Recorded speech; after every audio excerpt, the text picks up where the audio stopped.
What did you make of the remarks that Rafa Benitez made about yourself? Well, it's a kiss for the badge.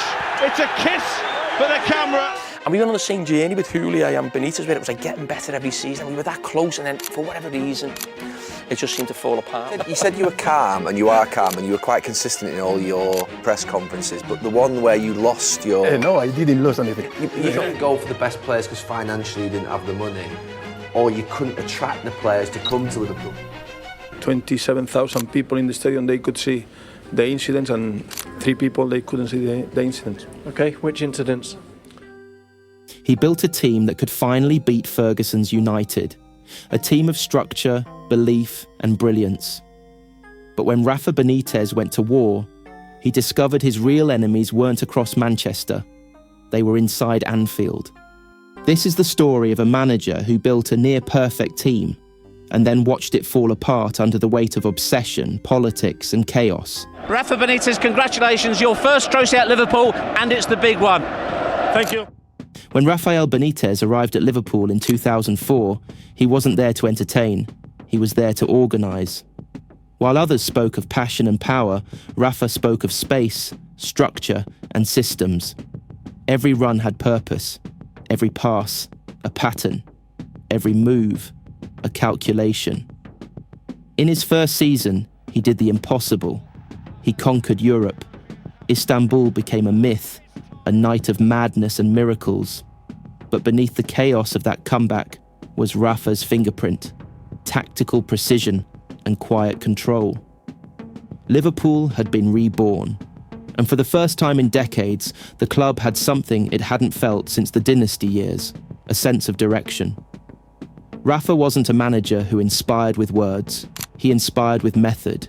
He didn't demand emotion, he demanded discipline. Players called him cold, but they obeyed because they saw results. By 2009, the team was complete. Steven Gerrard and Fernando Torres were telepathic. Alonso and Mascherano, the perfect balance of elegance and aggression.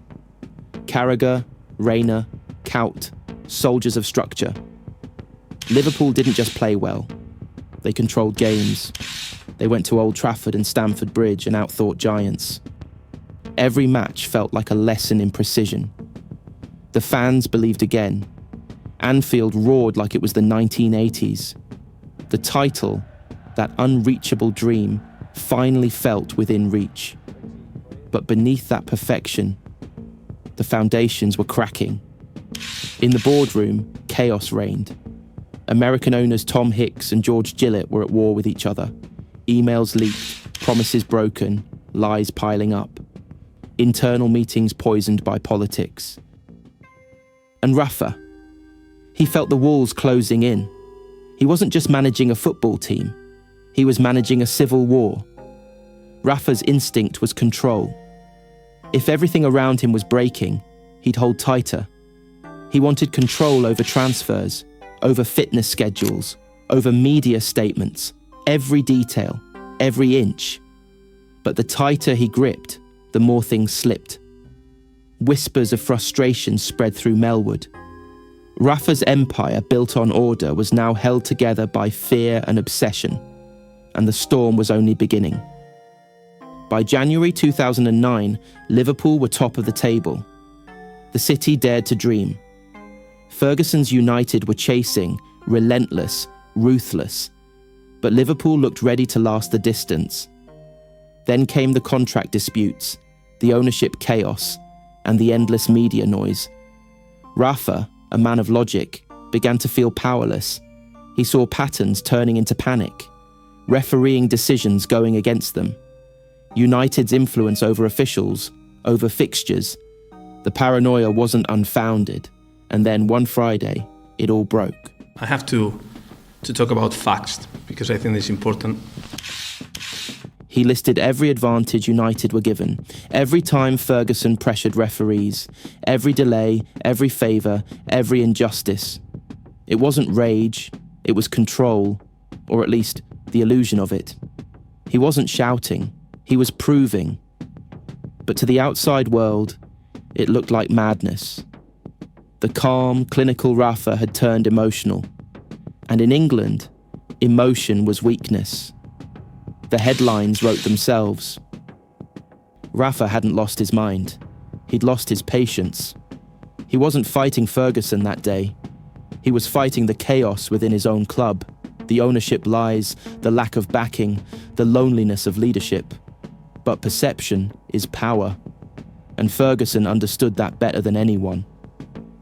While Rafa unravelled in front of cameras, Ferguson said nothing, and United kept winning. From that moment, the story changed. Liverpool weren't chasing the title anymore. They were chasing their composure.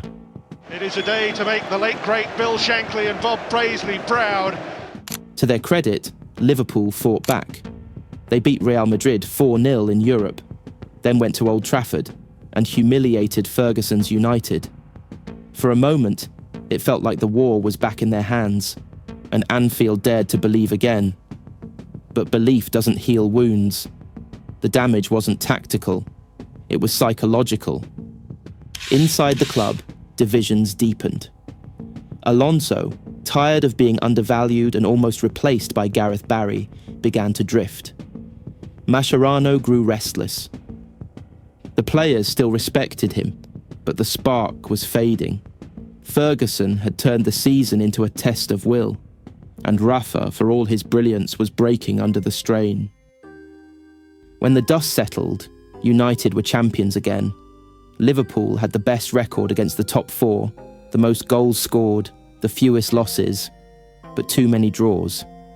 A perfect team, undone not by talent, but by turmoil.